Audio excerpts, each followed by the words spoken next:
Good morning and afternoon. It's Wednesday, 9 a.m. Pacific. Welcome all to the show. I'm Kane, and I'm joined today with David, better known as the Workday Sharing Guy, Denise, Logan, and special guests. Thanks, Kane. Can you please tell me the most important thing about Zoom chat? I certainly can. So we're using Zoom today, as always, and we would love you all to interact with everybody on the show, the panelists and everyone else who's watching the show. So when you choose to chat with us, make sure you're sending that message to all attendees and all panelists at the same time so everybody can share and interact together. With that said, I think we're ready to get started. So over to you guys. Thanks, Kane. Let's go ahead and do our survey Kahoot. Log in with your browser to kahoot.it on any phone or browser. Make sure it's kahoot.it. And those who are with us for the first time, like Denise said, you could type on your phone, the browser that's on your phone. It's not kahoot.com, it's kahoot.it.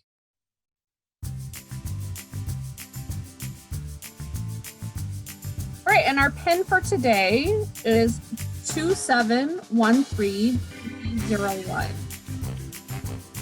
So 2713301.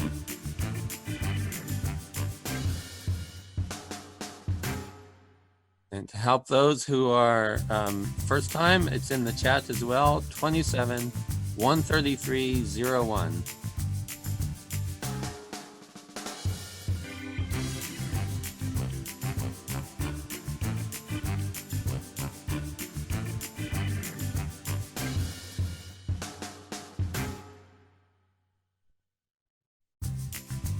Okay, there are no right answers. How much do you know about boomerangs? You've written some boomerangs. You have assisted with some boomerangs. Perhaps you have a techie who does the boomerangs for you, but you know what it is you want. You want to know more about boomerangs. You've never touched it. Or green, what is a boomerang?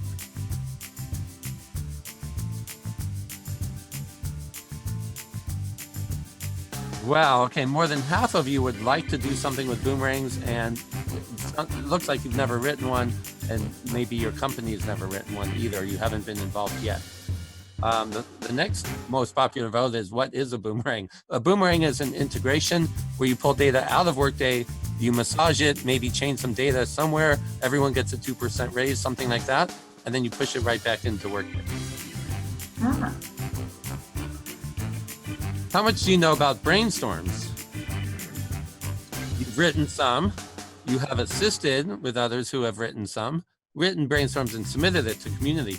You want to submit to brainstorms, but you haven't yet. What is a brainstorm?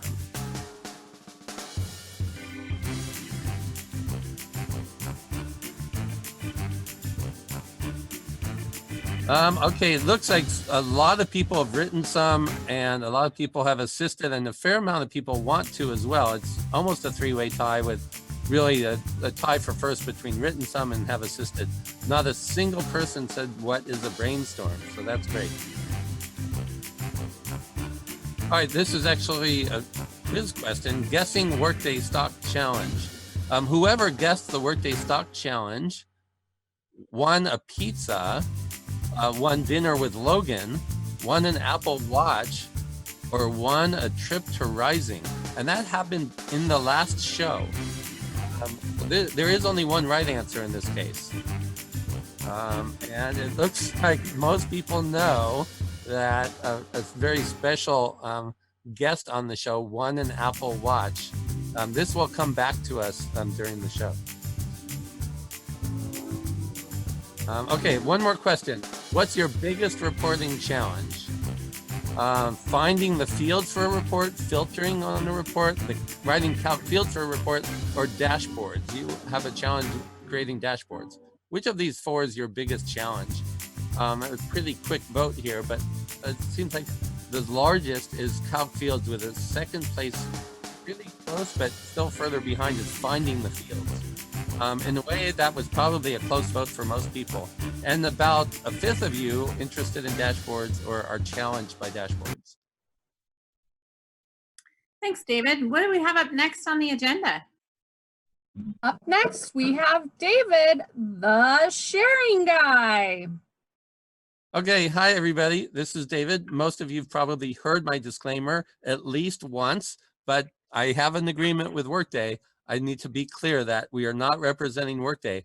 I'm not an active Workday employee. I was at one point over 12 years ago. I was employee 149 at Workday. I don't know. I'm pretty sure Workday has over 11,000, maybe 12 or 13,000 by now.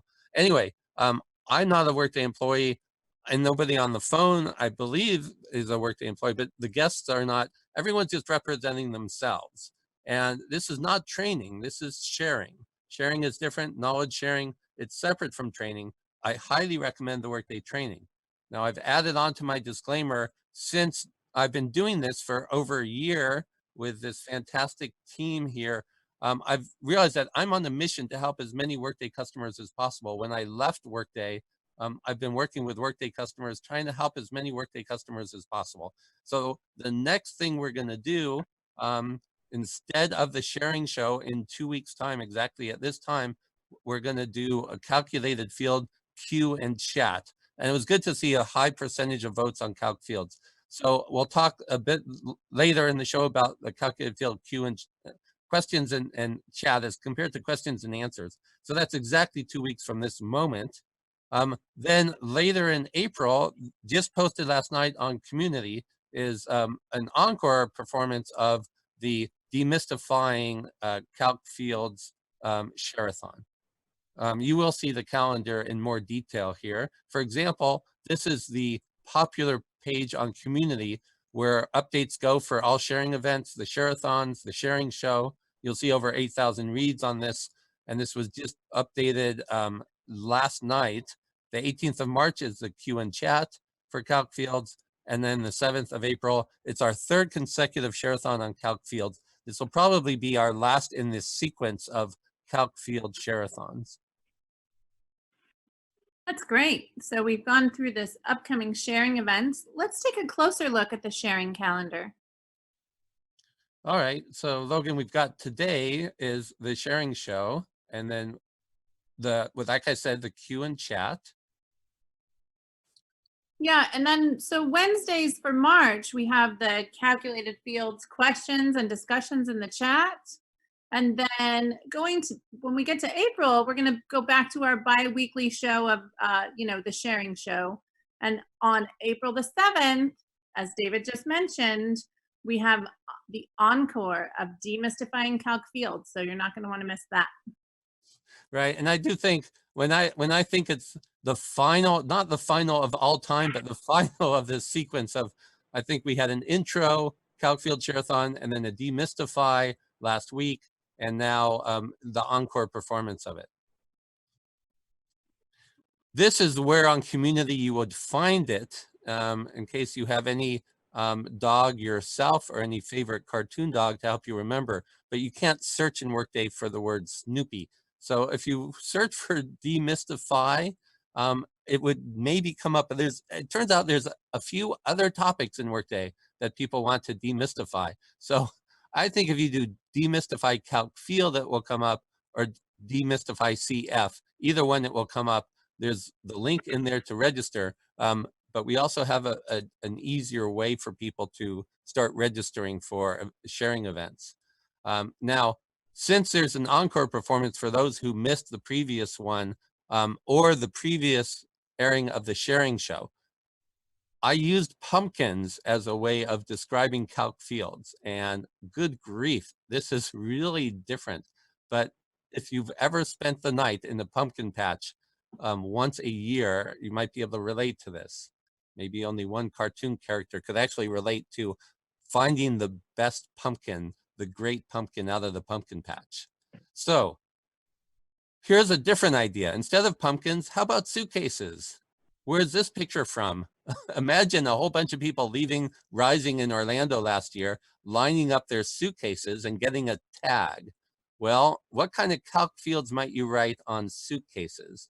I'm not going to use any red boxes to help you understand or get hints, but let's not use pumpkins or suitcases. Let's use people that are at a sporting event. And let's maybe look at the people who are wearing red. or I can't tell, maybe it's orange. It's hard to tell from the picture.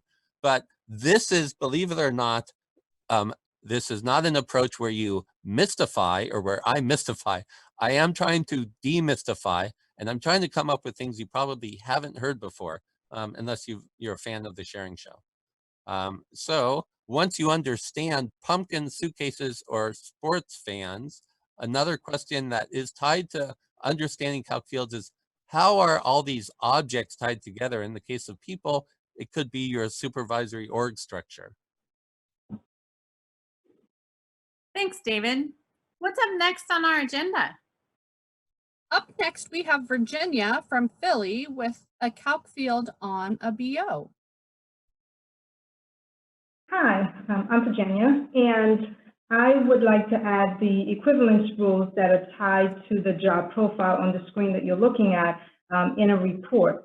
And so some of you may know that Workday came out with equivalence rules so that healthcare institutions can further define how to classify jobs for compliance reporting. And so I need to take the equivalence rule that's tied to the job to add it to the job profile BO. So I go to the RBO for the jobs, and as you can see, the qualification equivalence rule is not an RBO for the job profile. Neither is the worker business object an RBO for the job profile. However, the worker actually links back to the job profile. So I headed to the equivalence rule BO to see if I could find some, the actual field that I need, and there are actually no RBOs listed for the qualification equivalence rule. However, when I see that it links, the worker actually links to the equivalence rule, and I click on the number of links, I can see that the exact field that I need is here. So the qualification equivalence rule field is the field that I need to tie back to the job profile so that it can all be on one report. And I'm struggling to figure out how to link that because I only know how to create lookup related values from an RBO to a BO. So that's what I need assistance with. I hope my slides help with that. Thank you. Yeah, thank you, Virginia. Now, having heard you gone through this once before, and I'm hearing it a second time, I'm thinking in this picture, it shows a lot. It shows that the worker is pointing to the object that you want to get into the report, right? That the object you want to get is the qualification equivalence rule. So now that reduces your task, is that if you could get the worker into the report, from the worker, you could get to this. So that would be my question. Are you able to get the worker, singular, because you have to do an LRV, which would require that it is a an extract single instance has to be on a single. So the worker, is there the report? Should I go back a slide? The report that you're trying to do this on, what was the primary business object? So the primary business object was the job profile, and the worker is not a related business object to the job profile. So I'm just thinking that it's a skill deficit on my part, and trying to get that. The worker links to the job profile, but it's not an RBO. And when I try to include the worker as part of the report, it doesn't come up. Got it. Okay. Well, I think that that's additional help for people in the chat. Are you able to stay? We might have a very short after the show open mic. Are you able to stay a little bit after the show is over? Yes, I am. Half past? Yes? Yes, that'll be 10 o'clock your time, 1 p.m. mine. Well, actually, the show the sharing show is a condensed 30 minutes. So the after mic is just in 16 minutes. Okay, that's fine. I mean, I'm just saying that I'm available up until that time. Yes. Oh, got it. Oh, you've got a whole half hour. Excellent. Yes. Okay. All right. Thank Maybe you. You'll share your screen. Maybe you'll share your screen if people are interested in poking around trying to figure it out. Thank you so much, Virginia. We appreciate your contribution there. And so here we have a slide from the previous show. And David, do you want to speak to that? Yeah, well, this is on the title of this slide is the most expensive meal. It was a financials calc field example, And it was in the previous show, and it was from Indy sharing with us an example of an extract single instance, which was on an expense report. So it's financials example, but I figure just like most people in the financials world know about workers and managers and dependents, we're just trying to come up with good examples of calc fields that everyone would understand. So I think everyone, whether you know Workday financials or not, understands, well, not maybe everyone, but if you've ever submitted an expense report, the expense report has lines in it. And those lines, some of them are for a meal. And the idea was, can you find the most expensive meal? And it was like finding the greatest pumpkin that does not have green on it. That's what this was about. Now, here was the surprise, is in the Demystifying Calc Field Share-a-thon, unrelated to the sharing show, other than it was Calc Fields Share-a-thon, the example that came up that somebody shared their screen, they wanted to do exactly this, well, close to this. So we went ahead and built it. We built what we saw in the slides. So we built here, this is a report output. And without the calc field, what we did is go ahead and grab the report fields to try to determine if the pumpkin had green on it, or if the sports fan is wearing orange, or if the suitcase is red. Those are all the same for me. Now, I've been doing Workday a little bit too long, right? I'm not really that much fun at a party, but I just see these things. It's like, oh, okay, if this was a group of pumpkins, what if you wanted to get the greatest pumpkin who wasn't orange, right? So in this case, the most expensive expense report line item that is itself a meal. So in this example, I highlighted the type of cell phone, and then lower down in the screen, you could see meal. But here's the important part. Whether the line item is a cell phone or a meal, it's tied to a related business object, which is somewhat similar to what Virginia's looking at. How do I get from one object into a field in another object? Now, in this case, they're tied together. In her case, it's not clear that they're tied together.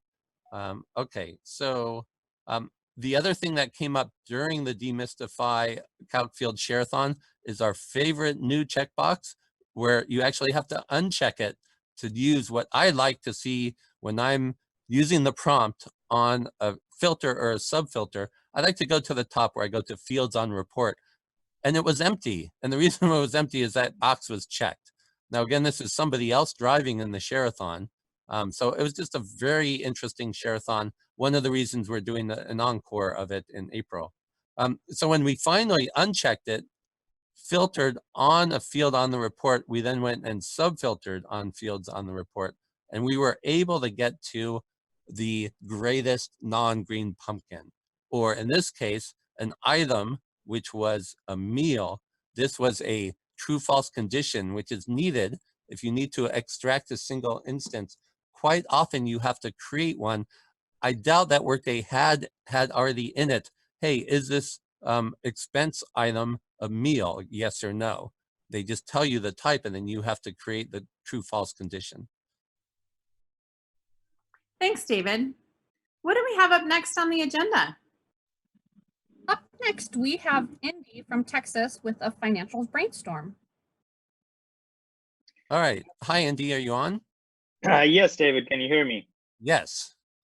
All right. Awesome. So we are going to share brainstorm of the day today, which is from the financials world again. The use case in this scenario is we're talking about payment acknowledgement. So when payments are sent over to the bank, for example, wire payments, the bank usually sends the acknowledgement back through an integration to update the payment status. So it seems like what's happening there is the payment status is not getting updated.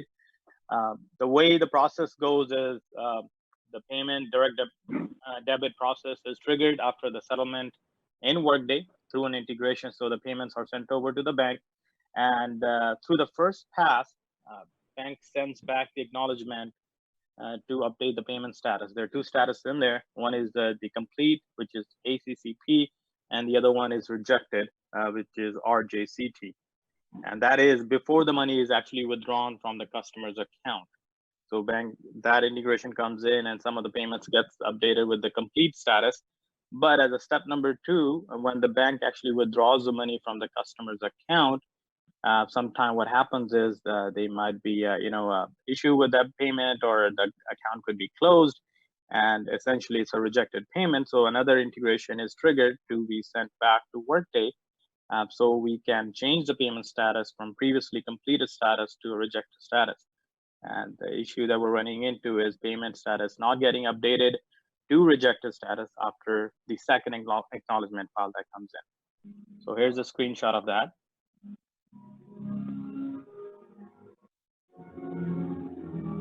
So we do have the snapshot of the Brainstorm there. So if you are running into the same issue, please do go ahead and vote on community for this Brainstorm. Okay, thank you. Thank you, Andy. This is a great example of somebody submitting a Brainstorm. Is actually a friend of ours, Michael from Canada, was not able to make the show. But thank you, Indy, for working with us and presenting the Brainstorm. And this is going to be quite helpful for people to see how easy we're making it to ask questions. But Indy, I'll just ask you a question. You've written a couple blogs for year end on financials, and a recent blog on 2020 R1 for financials. And you've been a guest on the show a couple times. Perhaps you can, we'll do a sharing show that's focused mostly on financials.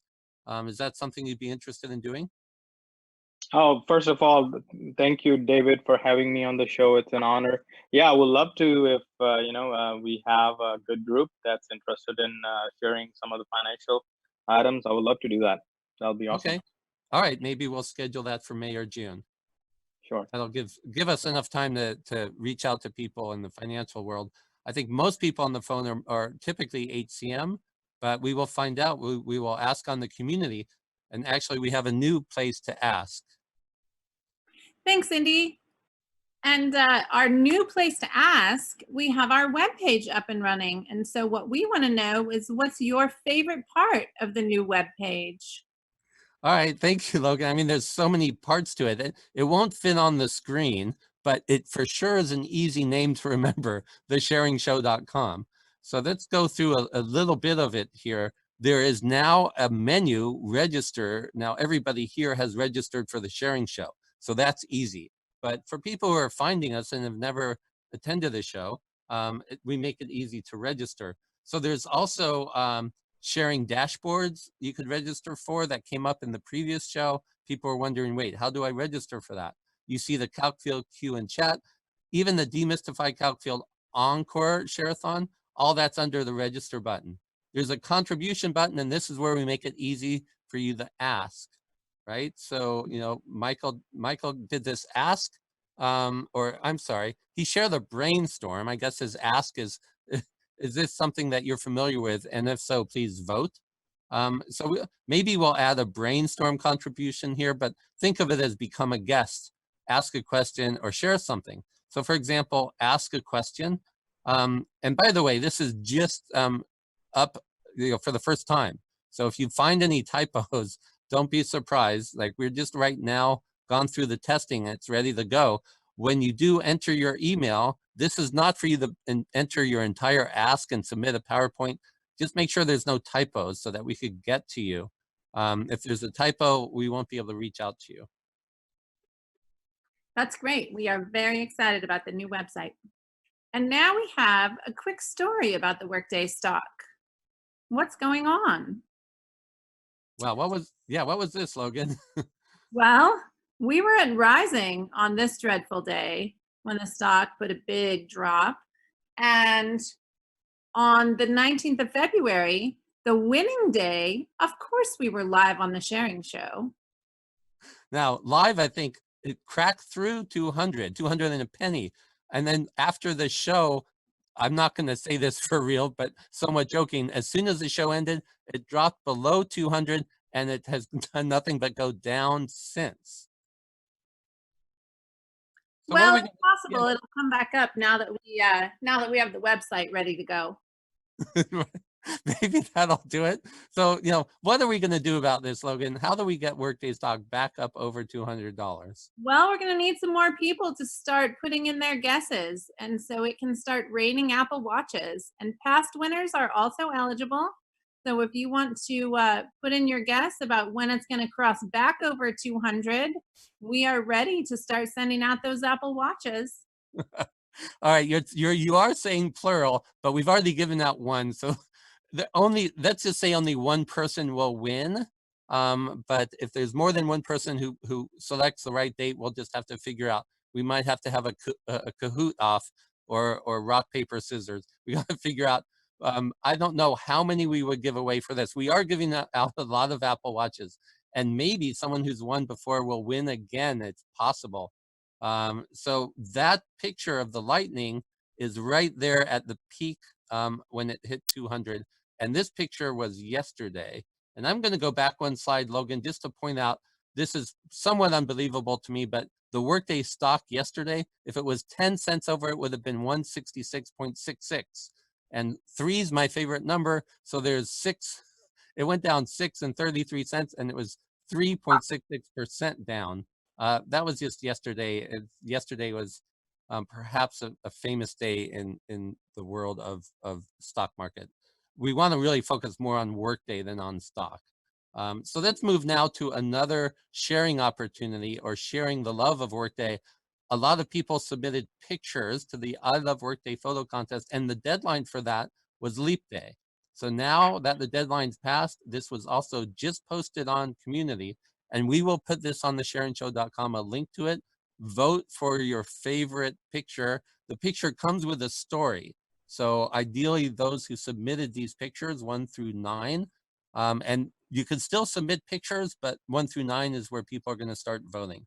So there's a new page that says the word vote on it for 2020 I Love Workday photo contest. Great, David. Let's go ahead and do our quiz Kahoot. Let's see who will make the podium today. Now, actually, before we start, today's quiz Kahoot is brought to you by one of our co-sponsors. That is correct. And today, one of our co-sponsors is Humanity. So we would like to say thank you to Humanity. And Humanity is a Workday approved employee scheduling software. So thank you for your support.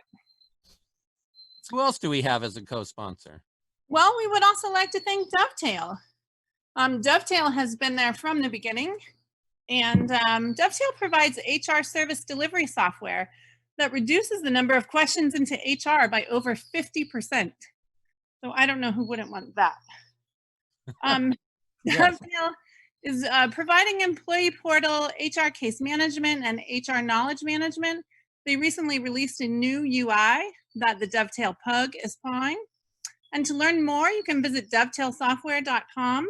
We'd like to really thank Dovetail, and go ahead and visit them and check out what they have to offer. You will be delighted to have 50% fewer inquiries coming into your office. And in case people didn't draw the connection, my favorite co-host, Kane, of course, comes from Dovetail. And now we have a new sponsor that we're going to thank.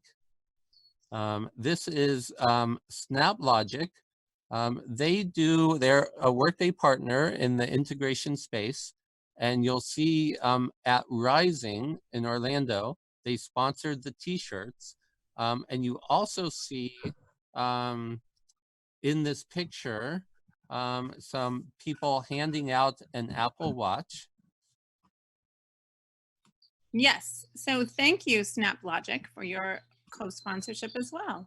So what SnapLogic is going to do, SnapLogic is going to sponsor another Apple Watch, and this is for the Workday $200 and a penny challenge. Now, I had 2 different pictures from Orlando. I didn't know which one I wanted to do, so this one I like in particular. And I have been working actually with SnapLogic. In the upper left, what you see is a picture of an integration. And if you've ever looked at Workday Studio, it might look similar. With SnapLogic, the pieces actually snap together like a puzzle. So I will be talking more about SnapLogic in the future. For now, let's stick to their Apple Watch giveaway and point out a very clear picture here of of them on the back of the shirts. But what you might not know is in the audience here, somebody won an Apple Watch at Rising, and there was also someone who had made the podium. So you see the back of the shirts here for people who make the podium. I made the podium, and thank you once again to SnapLogic. And now we are ready for the final Kahoot. Wonderful. Okay, so everyone, you need to probably refresh your browser and log back into to kahoot.it. There are 2 questions, and questions have a right and wrong answer. Your pen is 5460681. 5460 681. I'm not so used to these 7 digits, Denise. I'm going to do it this way: 54-606-81. Rarely am I asked to memorize the 7-digit number. 6 digits come up all the time, resetting passwords and stuff like that. I'm going to remind people, only 2 questions, right, Denise? Yep, only 2 questions. All right, get your thumbs ready.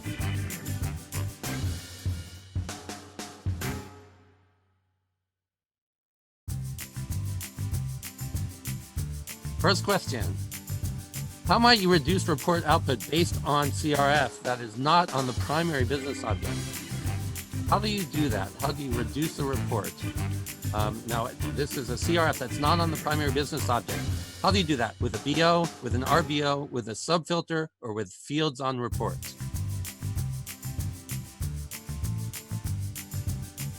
Which of these help you reduce the output? Okay, it is a subfilter. A lot of people got that, so it'll be a test of speed here. Fields on report is my favorite thing to use when you're looking for fields to filter on. Okay, Cassie, Marilyn, wow, famous, only 2 points behind, 10 points underneath is Anthony, Junie, and Jen, about 40, 50 points behind. One more question, here we go. What CF function is often needed for an extract single instance? An LRV, a TSC, an EMI, or it's rare to need another calc field? So, do you need a lookup related value when you're creating an extract single instance? Do you need a true-false condition? Do you need an extract multiple instance? Or do you really hardly ever need anything? And you do need a true-false condition. This was the example of knowing that an expense line item was a meal, or knowing that the pumpkin doesn't have green on it. Often you have to create that true-false condition. So congratulations to the 13 who got that right. Less than half, and let's see who the winners are. Anthony, I think you've been up here before. Congratulations. You are 38 points ahead of Casey. And then my screen is covered. I can't see how far ahead you are from Rick. And then there's 2 others runners up. So congratulations to the 3 who made the podium. All 3 of you get a shirt. All right, Kane, we're back to you. Excellent. Well, thank you, David. Thank you, Denise, Logan, and special thank you to our guests for speaking on the show today. And thank you, everybody, for joining us and sharing on the chat. As always, we will publish this episode onto our YouTube channel. And if you go over to the YouTube channel and subscribe, click the notifications, you'll get notified when the new episode is up.